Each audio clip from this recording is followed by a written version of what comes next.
On devait de week-end à Balandino sur le journal et à peuple info lingala na biko za boza kebelo so pour télévision na ndoko na kolanda journal na bino to fonga masolo na présidence pour na kotel sabino que chef de l'état Félix Antoine Tshisekedi Tshilombo a président qui jeudi 17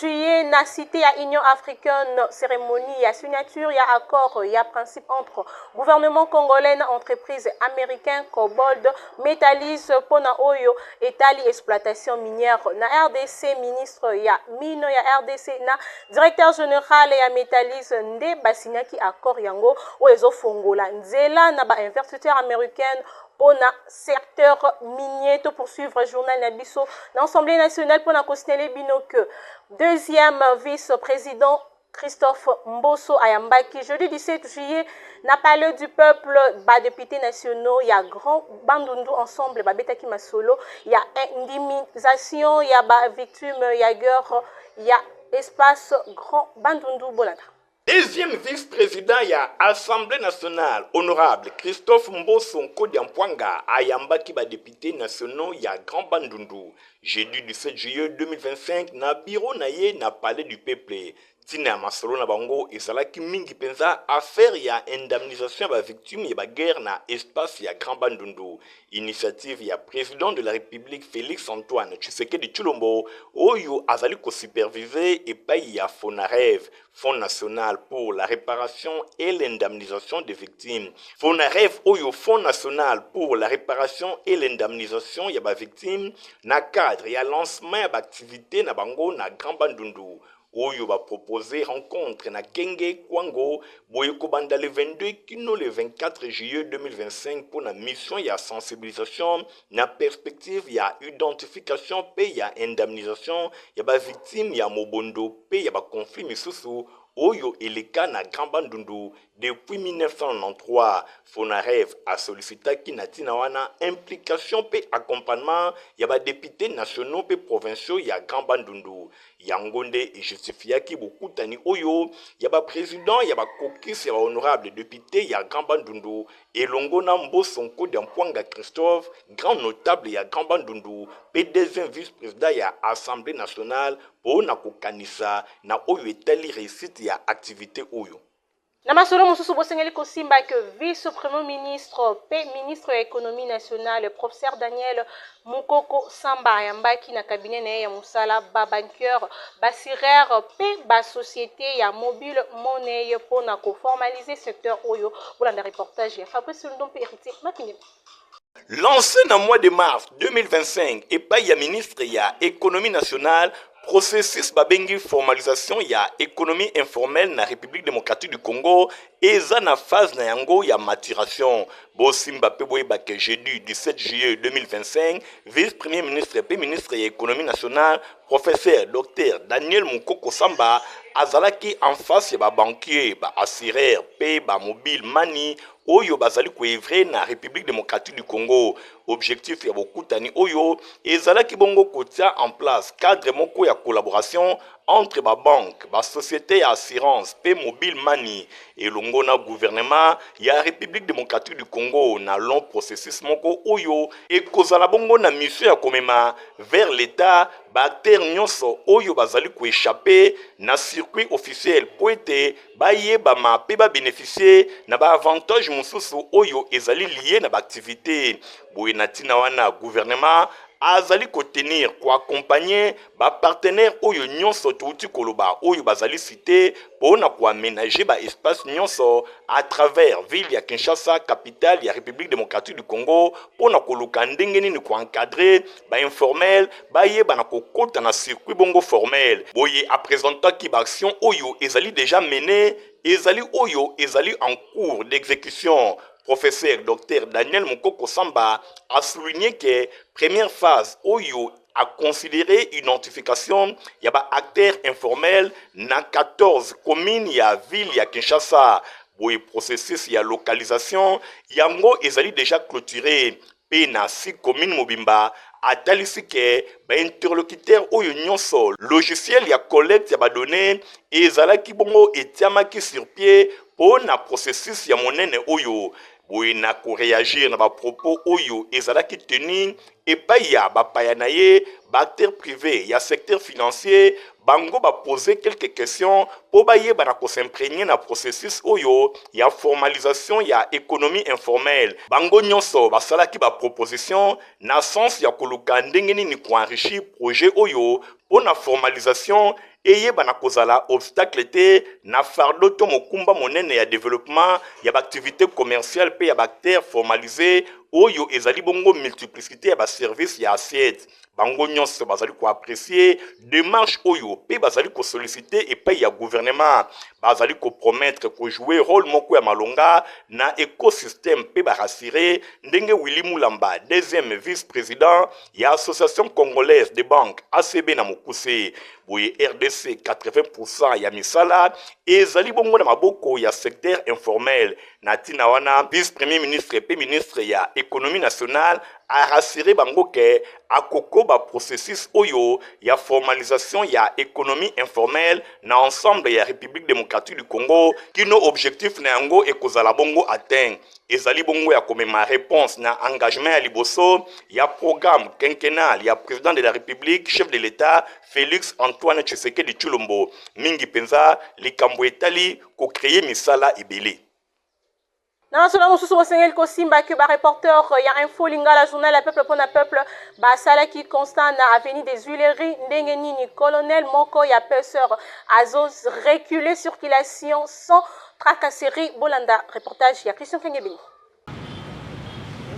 Circulation na ville ya Kinshasa, capitale ya République démocratique du Congo, ezali kosenga rigueur ezala na ndenge ya makasi. Awa toza na avenue des Huileries mingi penza na croisement na yango na avenue Kabinda. Boye ba reporter ya info lingala journal ya peuple pona peuple bazalaki surpris comment na colonel moko ya PCR colonel Basila ye moko akiti na terrain pona ko réguler circulation. Boye ba nyonso bazalaki matoi mangongi bazongaki na nzela ezalaki pona kosala tracasserite kasi ngondo oyo bozali komona asimbi yango na maboko ezali kaka pona kozongisa bakumbi mituka na molongo surtout bawewa oyo bazalaka tango nyonso matoi mangongi population azalaki nzinga bazangaki te ko apprécier rigueur pe initiative ya colonel Basila ya police ya circulation routière ye moko na terrain. En tout cas personnellement naza surpris puisque na image to yebeli bakonzebele ya la police bakabasele ya kabasele to yebika ke batangaka ba moto po bapesa bango mbongo. Mais je suis surpris na umeli mwa mukawa na omona ye azo kanga moto te. Par contre ye azo évacuer nzela pona embouteillage esalemi awa et puis azobeta nde fimbu po biso bana moto toyeba te. Ye moko pe na ngambu na ye colonel Basila azangaki te kopesa ba impression na micro ya info lingala journal ya peuple pona peuple pe kosenga na bapanzi sango basunga police ya circulation routière pona koteya ka bakumbi moto pe bakumbi mituka bayeba na kobongisa makambo etali kotosa code de la route. Sala biso bakonzi bapesa biso misala eseto bongisa mosala biso tozozongisa bato basasi badeko na biso bawewa moto ezali nomoni bazoli ya mwa lokese moke mpo bazonga na nzela bino boteyaka nde bango boteyaka bango parce que c'est pas bien sans finir de kopesa baaccident tozozongisa bango mpe kobeta bango na esengo te parce que toza kotala baaccident mingi kozala nde toza komplike tozoboya mpe na embouteillage boteya bango etake bajournaliste na radio te basalaka sans finike te. Ezali malamu boye ba agent nyonso ya PCR esengeli balanda ndakisa ya bakonzi na bango mingi penza colonel Basila ye moko akitaki na terrain pona kotalisa ke ko réguler circulation ezali kaka kosala tracasserie tope kokanga tope koluka kosenga bambongo te kasi ezali kozongisa moko na nzela. Awa nzela ya Kabinda pe Huileries ezali kaka bande moko pamba te bazali kobongisa kasi bakumbi mituka pe bamoto na matoi mangongi bazali koluka ko violer sens unique to pe ko rouler na sens contraire nyonso wana ekoprovoke ba embouteillage ya ndenge na ndenge yango ye moko colonel Basila kitaki pona kozongisa bango na molongo. Na ngambo ya fait des sociétés bosengeli kosimba ke ba embouteillage oyo ezalaka makasi na croisement ya avenue Kikwit pe Luanza na commune ya Makala motif ezali bongo agent ya pêcheur azalaka kaka moko Bolanda. lelo soki otamboli bisika ebele na ville ya Kinshasa na ba grande route ba embouteillage ezali kotika population te bakumbi mituka bazali konyokwama na ndenge ya kosakana te kati na batronçon oyo tokoki koloba embouteillage ezalaka mingi tokoki mpe kotanga avenue Kikwit tango olingi otraverse to na croisement na yango na avenue babengi Lwanza mingi penza na commune ya Makala awa ezalaka embouteillage to bouchon moko na ndenge ya liboma bareporter ya Info Lingala journal ya peuple pona peuple babetaki tour kuna agent ya police ya circulation routière oyo asalaka kuna alobi azalaka vraiment débordé pambate esengeli te azala ye moko mosala ezali makasi ezali kosenga azala accompagné na baagent mosusu po bayeba na koréguler circulation na ndenge ya malamu arrêt ifelongwa nyonso wana nde ekangaka nzela mutu ekota secondaire po ekende deuxième porte ya fiki nini arrêt oyo felongwa epusana kuna oyo ekenda principal arrêt oyo ya virage wana ife elongwa po yango nde mutu ekangaka po moye baremorke aza molai moye avire boye eza te po arrêt eza wana po balongwa tobanzi ke mbela ya agent ya circulation routière oyo sur Lwanza elongo na Kikwit awa na commune ya Makala ezalaka benda bika na ntina wana ba autorité ya police ya circulation routière bakosala makasi pona koaffecte ba agent mosusu afin que régulation ya circulation ezala na ndenge ya malamu. Na commune ya Bumbumbing penza na avenue Kinselele kuna ba criminel bakoteli libota moko bolanda reportage héritier mapinde mpe Alain Luzejo. Insécurité ezali bisika ebele na ville ya Kinshasa, capitale ya République démocratique du Congo. Awa toza na avenue Kiselele na commune ya Bumbu, libota oyo bozali komona bazalaki visiter epai ya ba criminel bato mabe oyo bazali kolataka tenue militaire pona kolongola kimia ya population mingi penza na oyo etali tango bato bazali kolala na butu. Boye na micro ya Info Lingala journal ya peuple boyo kalibota oyo ezalaki visiter ndenge bazali ko expliquer. Ba criminel bayaki awa na kati ya lupango bakoti toyebi te bakotelaki ndenge nini toyebi te 4 bayaki na veranda 4 bazaki na veranda 4 bazaki na kati ya salon bazosenga biso mbongo bazosenga papa mbongo papa lobi na bango ana mbongo opesa bango te bango balobi fo baboma papa pa lobi bon ça va problème ya te boboma nga pona nga na mbongo opesa bino te boboma na bino nga be ya botika papa sa na mbongo te botika ote asa na mbongo yo mama kimbangise longa wana baola saka msa ipala papa tepa na ye batini biso pona ye to oboma ye vers ba 2h30 nde tomolaki ba criminel ba kota na lupango wa ba kepa bayer pour la zone locataire ba kepa bayer ba menacer bayer et puis na voisin na kuna sous yeso locataire ba menacer ke so kuna nde ta ba sisi kuna papa ba boma papa ba sisi mbala mo ba ki na nde ke baza ba policier to ça la contrôle ta ba beti papa il fallait pas fongola mais a fongola ki porte nde ba kotaki tobanzi ke ba autorité ya mboka bazali koyoka bisika nyonso insécurité ezali kosenga ba patrouille makasi esalamaka pona kokanga bato oyo bazana posa mabe ya konyokolaka population. Na ngambu ya éducation bosengeli kosimba que Institut technique de météorologie Iptemat Delvaux bazali kobengisa ba congolais pour na inscription ya année scolaire 2025-2026 boleka na site ya Mbinza Delvaux bolanda.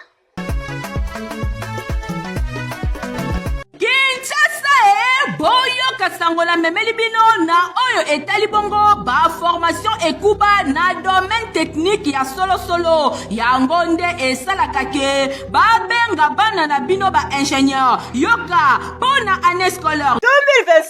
2025-2026. Institut technique de météorologie, aviation et télécommunication Itemat Binza Ista na Delvaux na commune ya Ngalema bazali kobengisa ba parents nyonso ya Kinshasa pe ya ba province ya RDC oyo bana na bango bazali na ba ambition ya kolanda ba formation na ba domaine technique lokola aviation civile, mécanique générale, mécanique automobile, électricité générale, construction générale, météorologie et électronique oyo na kati na yango bokozwa 3 options totangi radio transmission, commutation, bakisa électronique industrielle. Cours ya anglais pe informatique ezali na pointe. Po bana na bino bazala ata na susi mokete na mboka ya bapaya. Ba option nyonso oyo totangi boko kuta yango na itema mbinza na Ngaliema. Sango malamu oyo tomemeli bino na 2025-26 ezali ouverture ya section mibale, section commerciale et gestion na section coupe couture. Toyebite na milieu oyo ba jeune mingi balingi kosala musala ya maboko po wana peza technique kotonga eza musala eza avantage ebele musala oyo ezosala ke surtout pour la base eza musala oyo eza ke libela otikali nango na maboko. Quand météo avenue Metelstat numéro 1 quartier Congo commune ya Ngaliema boleka na ba bureau na bango pona ko retirer ba fiche ya ba demande d'inscription pona année scolaire 2025-2026 mingi pona bana na bino oyo bakomata ba classe ya 7e pe 8e pamba te ba candidature na bango ezalaka conditionné na test d'admission. Premier test d'admission samedi 19 juillet 2025 à partir ya ngonga ya 7h. Puis deuxième test ekosalema samedi 23 août 2025 kaka na ngonga ya 7h. Boleka na ba bureau na bango pona ko retirer ba fiche ya ba demande d'inscription pona année scolaire 2025-2026. Ano batanga kawa o ba ko sidisa wa bokoki komona bango ebele sur le marché. Tango ba aussi sa classe na bango na domaine nyonso. Azana makoki ya ye moko kosala musala o ya ye koliawa a créer entreprise na ye pe azan apte ya kokende pe kolupesika musala esika mususu pe bazwaye penza parce que bazui formation oyo ekoki penza pona bango. Yango na bengi bino boya ebele. Boya non seulement pona ko wela komi komisa mais na ningi bokoma nanu avant bota l'école ango bo visiter ba laboratoire bo visiter ba atelier na biso pe sima nango ekopesa yo posta ya koya.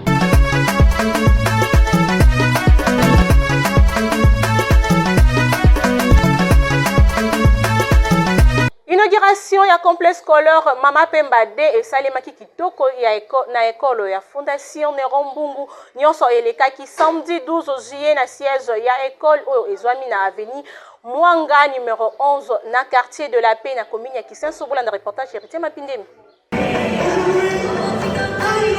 Ndenge kaka ezalaki prévu complexe scolaire Mama Pemba D école ya Fondation Nerombungu inauguration ya mobange esalemaki weekend eleki na siège na yango oyo ezwami na avenue Mwanga numéro 11 quartier de la Paix na commune ya Kisenso epai wapi ba bâtiment ekomi déjà prêt ba porte efungwami pour la inscription ya année scolaire 2025-2026 bosimbake initiateur na yango honorable Nerombungu sur place azalaki représenté epai ya bana emibale Bobo P. Rodrigue Mbungu, Bango Bazalaki wana, bosimbake cérémonie ya inauguration et bandaki na prière et pa wapi mosali na Nzambe abetaki fete ya bolingo pe motema malamu oyo honorable Nerombungu Fumabanga moyo initiateur ya ba complexe scolaire Mama Pemba azana yango pona komona bilenge batanga na ba condition moko ya kitoko ndenge ba bâtiment ya complexe scolaire Mama Pemba MPD ezali kotalisa bongo na sima ezalaki bongo ba témoignage ya ndenge na ndenge elekaki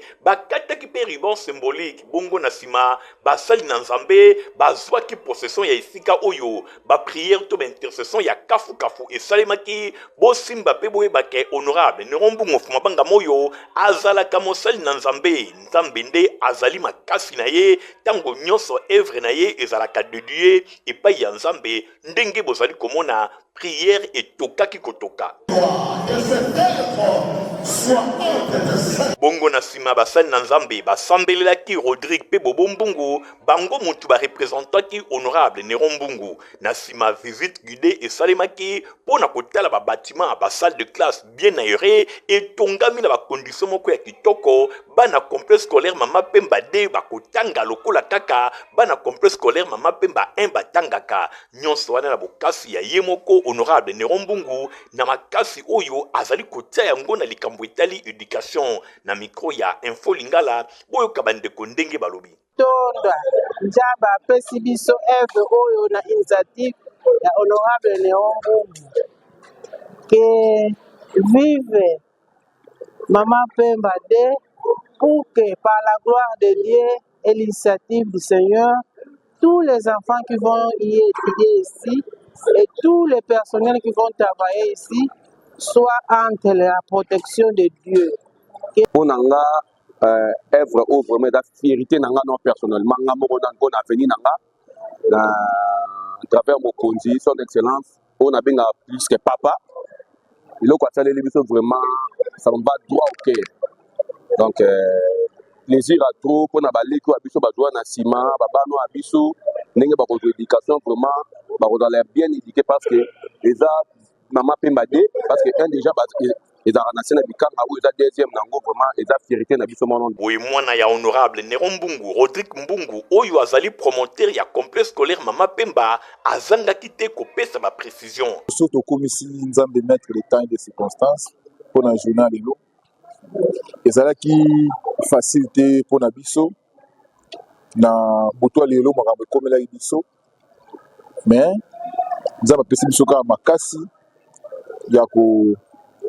zala na milulu ya lelo ezalaki inauguration ya complexe scolaire Maman Pemba D toujours ba initiative ya son excellence Mbungu Néron.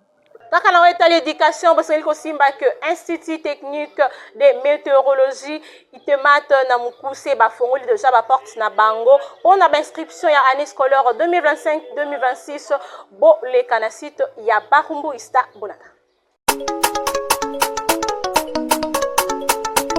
Pour assurer éducation ya mwana ne garantie malonga moboti nyonso alengelaka yokelaka lokoyo Institut technique de météorologie aviation et télécommunication itemat ndolo na mokuse afongoli porte na ba inscription oyo eza kosalema ofele veut dire gratuite pour l'année scolaire 2025-2026 et kaka ozwa déjà formulaire na yo kitoko pe okomisa mwana na yo kobanda na classe ya 7e ti na 6e des humanités bana nyonso oyo basilisi primaire itemat ndolo eza kozela bino moboti kozela te kuna basection eza ebele aviation civile électricité générale mécanique générale pe électronique oyo bokozwa na kati 3 options mokoka lokola radio transmission commutation pe électronique industrielle mwana ye moko kaka sala choix na ye formation de affaires ya itemat oyo esalaka ke soki mwana asilisi awa akoki komonte misala na ye moko kitoko to akoki déjà kotravailler na entreprise en tant que vrai technicien baprofesseur awa kale na ndenge ya nyama welisa inscription eza ofele samedi 19 juillet 2025 à partir ya ngonga ya 7h premier test d'admission pe deuxième test ekosalema samedi 23 août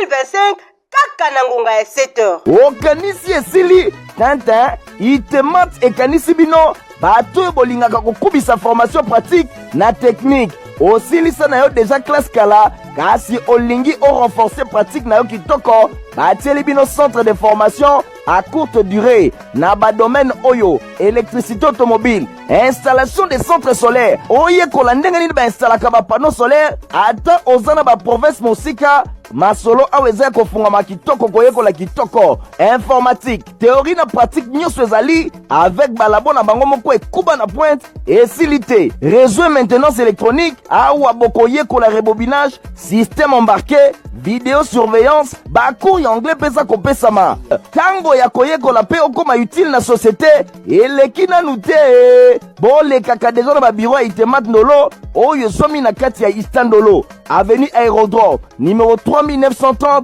quartier ndolo na commune ya Barumbu itemat ndolo mfumu ya formation technique.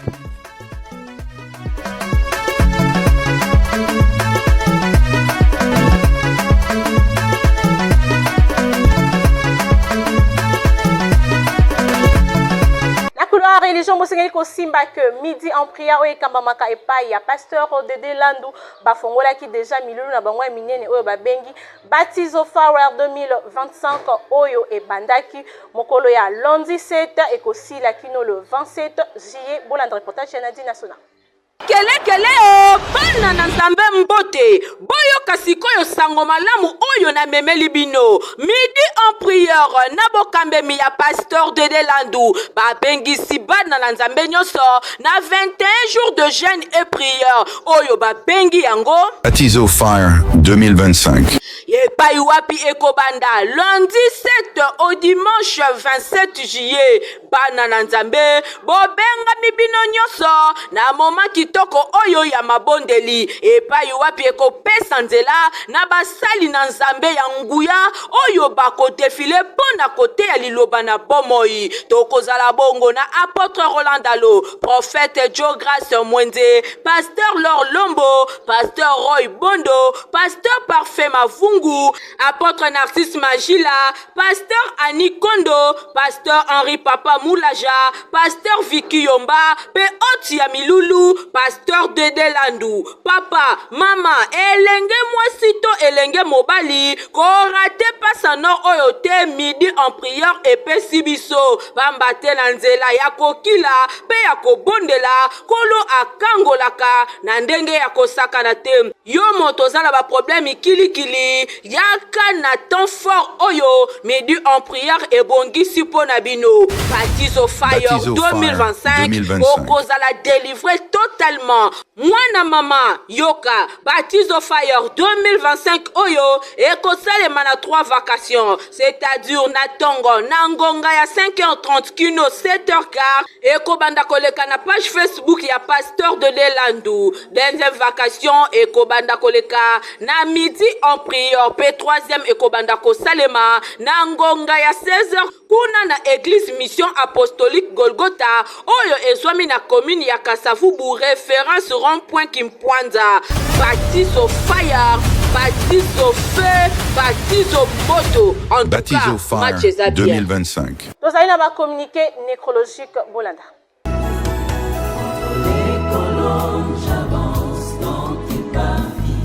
Famille Mwinda bazana mawa ya kwebisana bandeko baninga pe bayiba na bango nyonso liwa ya mwana pe ndeko na bango Mwinda Hélène oyo akufaki depuis mikolo euti koleka na tina wana programme ya matanga ezali boye vendredi 18 juillet 2025 de veillée mortuaire ekosalema na salle babengi Elimo Santu oyo ezwami na avenue Mwanauta numéro 27 quartier Livulu na commune ya Lemba, référence Elimo Santu vers intendance ya université ya Kinshasa. Natina wana mokolo ya samedi 19 juillet 2025 nde à partir ya 8h du matin exposition ya nzoto ekozala na morgue ya clinique universitaire na ngonga ya 10h nde nzoto ya mowei ekokende pona bokundami na cimetière ya Kinkole Nouvelle Cité tika ete communiqué oyo ekomela bato nyonso bayebaka Mwinda Hélène. Le sol et le vent qui nous rend entre les colonnes, j'avance dans tes pavis. Honorable Néron Mbungu azana mawa ya kwebisana bandeko baninga pe bayebani na ye nyonso liwa ya grande sœur na ye Madame Elali Mbungu Mbadu ye akufaki bongo na butu ya vendredi toko matongo ya samedi 12 juillet 2025 awa na ville ya Kinshasa na sima ya Bokono. Programme ya matanga ezali boye vendredi 18 juillet 2025 veillée mortuaire ekosalema na flat ya honorable Néron Mbungu oyo ezwami na quartier Mutoto numéro 31 na commune ya Matete. Samedi 19 juillet 2025 levé ya corps ekosalema na ngonga ya 8h na morgue ya hôpital général de référence ya Matete ex Omeko. Bongo ekolandisama na départ na concession familiale ya Tchundi Bioko na Mingadide pona bokundami. Ba cérémonie funéraire nyonso ekosalema sur place. Bosimba pe boyebake ba bis ekozala stationné à partir ya 7h liboso ya morgue ya hôpital général de référence ya Matete ex Omeko pona déplacement ya batu okende pe kozonga na bango. En attendant, matanga ezali kosalema depuis mokolo ya lundi na résidence ya Libota oyo ezwami na avenue Bantandu numéro 39 na quartier Bikanga na commune ya Kisenso pene ya complexe scolaire Mama Pemba 1. Tika été communiqué oyo ekomela bato nyonso bayebaka bongo Mama Elali Mbungu Mbadu. Communiqué oyo ezali signé honorable Néron Mbungu. Protiva pezali poto kitoko bana pe mikolo koikole yango. Protivap encore et toujours. Oyo mama bituna tuna ayeba kateti lero apesa mwana ye bire. Ebe na santé kitoko boye. Olesaka ye nini? Aliaka Protivap. Soka ba mama nyonso batimbe ya Protivap poto kitoko mpona ba bébé pro. Mama ye, soma ye. Mwana na ngai, depuis abanda kolia, akoli boye. Aliaka kaka Protivap. Protivap, protéine, vitamine, énergie. Azama yele na classe, abelaka te, alembaka te. Ba maman, félicitations na bokoneri bana. Protivap, facile à digérer et nourrissant. Ezana, protéines, vitamines et énergie.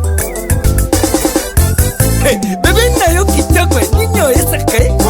Ba ba ingakango, santé kitoko nzoto makasi.